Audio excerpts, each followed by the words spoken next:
কল্পনারই আকাশ জুড়ে নানান রঙের লোকের ভিড়ে দুচোখ বুজেও স্বপ্ন নিরে দীপান্বিতা মাত্র একটি কাজ দিয়ে হাজার তরুণের মন কেড়েছিল দীপান্বিতা। সদ্য প্রেমে পড়া তরুণ তরুণী ছাড়াও অনেকের মনেই এই নামটি ঠাঁই করে নিয়েছিল ২০১৪ সালে প্রচার হওয়া সরি দীপান্বিতা নাটকের মাধ্যমে। গল্পের শেষাংশ দেখার পর সবাই শুধু গল্পের নায়িকা দীপান্বিতার খোঁজ জানতে চায়। লাখো মানুষের চোখে অশ্রু ঝরানো এই নাটকটি প্রচার হয়েছিল ২০১৪ সালের শুরুর দিকে। স্বরাজ দেবের চিত্রনাট্য ও পরিচালনায় এতে দেখা মিলেছিল কতগুলো তরুণ মুখের। গল্পের আকাশ ও দীপান্বিতা চরিত্রে অভিনয় করেছিলেন জীবন ও নাফিয়া।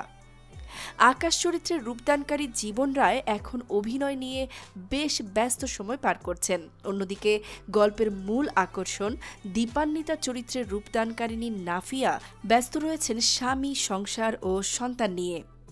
তারিফ ও সিফাতের কণ্ঠে এমন কথার রোমান্টিক এই গানটি খুবই অল্প সময়ে জনপ্রিয়তা লাভ করে। খুঁজলে এমন তরুণ তরুণী কাউকে পাওয়া যাবে না যে কিনা দীপান্বিতা গানটি শোনেননি। সরি দীপান্বিতা নাটকের গানটি দর্শক মহলে বেশ জনপ্রিয়তা পায়। রাতারাতি তারকা খ্যাতি পান জীবন ও নাফিয়া। নাটকটির টাইটেল গান দীপান্বিতা খুব অল্প সময়ে হয়ে উঠেছিল জনপ্রিয়। বছরের পর বছর পরে এখনও তরুণ তরুণীদের মুখে মুখে ফেরে রোমান্টিক এই গানটি।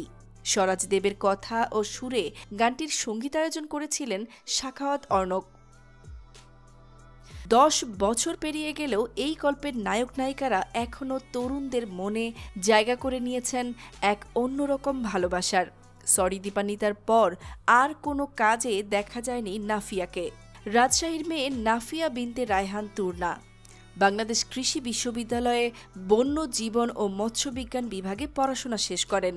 এরপরই নেদারল্যান্ডসে চলে যান উচ্চতর শিক্ষার জন্য। ২০১৬ সালে দেশে ফেরেন। এখন সপরিবারে যশোরে অবস্থান করছেন তিনি। বিশ্ববিদ্যালয়ে পড়ুয়া ৬ বন্ধুর কাহিনী নিয়ে নির্মিত এই নাটকের গল্প বাস্তবের কাছেও হার মেনে যায় একসময়। লাখো মানুষের চোখে অশ্রু ঝরানো এই নাটকটি প্রচারিত হয়েছিল ২০১৪ সালের শুরুর দিকে। স্বরাজ দেবের চিত্রনাট্য ও পরিচালনায় এতে দেখা মিলেছিল কতগুলো তরুণ মুখের। গল্পের আকাশ ও দীপান্বিতা চরিত্রে অভিনয় করেছিলেন জীবন ও নাফিয়া। বিশ্ববিদ্যালয়ে পড়ুয়া ৬ বন্ধুর কাহিনী নিয়ে নির্মিত এই নাটকের গল্পটি বাস্তবের কাছেও হার মেনে যায় একসময়। বিশ্ববিদ্যালয়ে ভর্তি হওয়া সহজ সরল বোকা এক মেয়ে দীপান্বিতার থেকে দীপু হওয়ার গল্প সবার মনে গেঁথে যায়। শেষাংশের অপূর্ণতাই যেন গল্পের নায়ক নায়িকাকে দিয়েছে প্রাপ্তি আর দর্শককে দিয়েছে আশা। স্বরাজ দেবের চিত্রনাট্য ও পরিচালনায় এতে দেখা মিলেছিল কতগুলো তরুণ মুখের। গল্পের আকাশ ও দীপান্বিতা চরিত্রে অভিনয় করেছিলেন জীবন রায় ও নাফিয়া বিনতে রায়হান তুর্না। নিউজ ডেস্ক, স্বাধীন বাংলা ৭১।